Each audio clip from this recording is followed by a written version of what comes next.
अच्छा वहाँ से आचार्य जी, मैंने देखा कि कांग्रेस में रहकर आपने खूब विद्रोह किया और आप हमेशा प्रियंका जी के हक की लड़ाई आप लड़ते रहे। आपने चाहा कि प्रियंका को वो वजूद मिलना चाहिए कांग्रेस में जिसके लिए वो फिट बैठती हैं। लेकिन उनको क्या लगता है कि राहुल का कैंप प्रियंका के खिलाफ लड़ाई लड़ता रहा? ये सच है क्या? देखिए अनुराग जी, प्रियंका गांधी के खिलाफ पार्टी में भी साजिश हुई और परिवार में भी साजिश हुई है। प्रियंका गांधी एक बहुत बड़ी साजिश का शिकार हुई है। प्रियंका गांधी जब पार्टी ज्वाइन करती हैं, पॉलिटिक्स में आती हैं, तब उनके खिलाफ साजिश हुई। उन्हें आधे प्रदेश का प्रभार दिया गया। उसके बाद जब कांग्रेस की अध्यक्षता की बात आई, जब राहुल जी ने इस्तीफा दिया, तो लोगों ने मांग की कि प्रियंका गांधी एक पॉपुलर चेहरा है। मैं भी उनमें से एक हूँ। मैंने कहा कि प्रियंका गांधी जी को कांग्रेस की कमान सौंप देनी चाहिए। उन्हें नहीं सौंपी गई। उसके बाद मांग उठी कि प्रियंका गांधी को वर्किंग प्रेसिडेंट बना देना चाहिए। नहीं बनाया गया। उसके बाद ये बात आई कि प्रियंका गांधी को उपाध्यक्ष बना दिया जाए, और प्रियंका गांधी अगर उपाध्यक्ष रहेंगी तो पूरे देश को देखेंगी। और जो कांग्रेस का कार्यकर्ता गांधी परिवार से जुड़ा है, कांग्रेस की मूल विचारधाराओं से जुड़ा है, उन्हें प्रियंका जी से मिलकर के एक अच्छी अनुभूति होगी, उसमें जोश आएगा। प्रियंका गांधी को उपाध्यक्ष भी नहीं बनाया गया।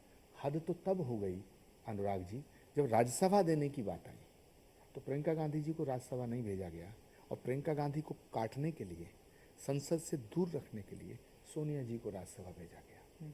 उसके बाद जब ये फैसले हो गए तो फिर ऑल इंडिया कांग्रेस कमेटी के महामंत्रियों की एक लिस्ट जारी होती है। किसी भी महामंत्री के आगे ये नहीं लिखा हुआ है कि जनरल सेक्रेटरी विदाउट पोर्टफोलियो। ये सिर्फ प्रियंका गांधी जी के आगे लिखा गया। ये बिना राहुल गांधी जी की शय के नहीं हो सकता था। अच्छा हर आचार्य एक जी। जनरल सेक्रेटरी को टास्क दिया गया। किसी को किसी प्रदेश का इंचार्ज बनाया गया, किसी को किसी स्टेट का इंचार्ज बनाया गया, किसी को फ्रंटल ऑर्गेनाइजेशन का इंचार्ज बनाया गया, किसी को कुछ किसी का की जिम्मेदारी दी गई। प्रियंका गांधी इतना पॉपुलर चेहरा, उन्हें महामंत्री विदाउट पोर्टफोलियो, यानी उनकी कोई जिम्मेदारी नहीं है। और इसी वजह से प्रियंका जी नाराज हुई और वो महीनों के लिए देश से बाहर गई। अब सवाल इसका है कि हमारे यहाँ तो बेटियों को बड़ा सम्मान दिया जाता है, बेटियों के खिलाफ साजिश थोड़ी की जाती है। तो एक महीना पहले जब मेरा एक इंटरव्यू हुआ, मैंने चैनल को कहा था, जब ये बात चल रही थी कि प्रियंका गांधी को रायबरेली से चुनाव लड़ाना तय हो चुका है, तो मुझसे सवाल किया गया। तो मेरा इंटरव्यू रिकॉर्ड पे है। मैंने कई चैनल को बाइट भी दी थी, मैंने ट्वीट भी किया कि और प्रियंका को चुनाव नहीं लड़ाया जाएगा। मैंने कहा प्रियंका गांधी को चुनाव नहीं लड़ाया जाएगा। क्यों नहीं लड़ाया जाएगा?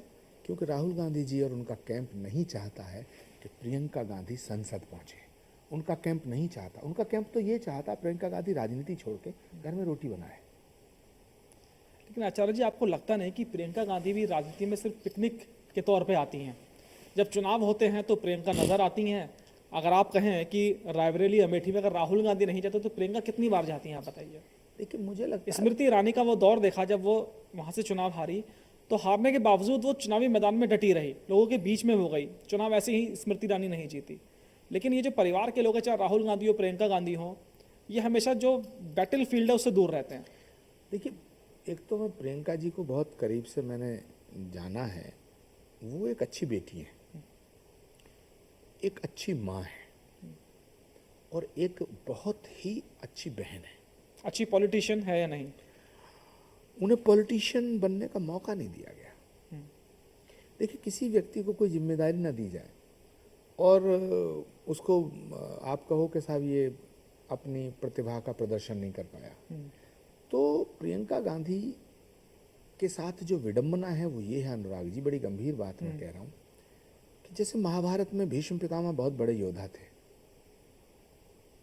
लेकिन सिंहासन से बंधे थे। तो प्रियंका गांधी निश्चित रूप से एक बहुत बड़ी योद्धा सिद्ध हो सकती थी, लेकिन परिवार के सिंहासन से बंधी हैं और फैसला वहाँ राहुल गांधी लेते हैं। कावा घूंट पीती हैं। जहर पीती है और जहर पी रही है। लेकिन मैं भगवान से प्रार्थना करता हूँ कि ये जो विषपान का समय है उनका जल्दी निकले। क्योंकि एक और विडंबना है, अगर फैसले राहुल गांधी लें तब भी गनीमत थी। अब फैसले राहुल गांधी जी के नौकर ले रहे हैं। और ये सारे नौकर, इनकी एक कोठरी है, एक चौकड़ी है, चंडाल चौकड़ी। ये सारे नौकर सभी सीनियर नेताओं को बेइज्जत करते हैं। आचार्य जी, आज उस चंडाल चौकड़ी का नाम बताना चाहेंगे जो राहुल गांधी के बिहाफ पे फैसला लेते हैं और कांग्रेस को बर्बाद कर रखा है? कौन कौन चंडाल चौकड़ी में शामिल हैं, देश जानना चाहता है उनके बारे में। कौन कौन। देखिए, एक सीरियल आया था विक्रम बेताल, जी। उसमें बेताल जब विक्रम के सिर पे बैठता था तो उसकी बुद्धि भ्रष्ट हो जाती थी। उस सीरियल में एक बेताल था।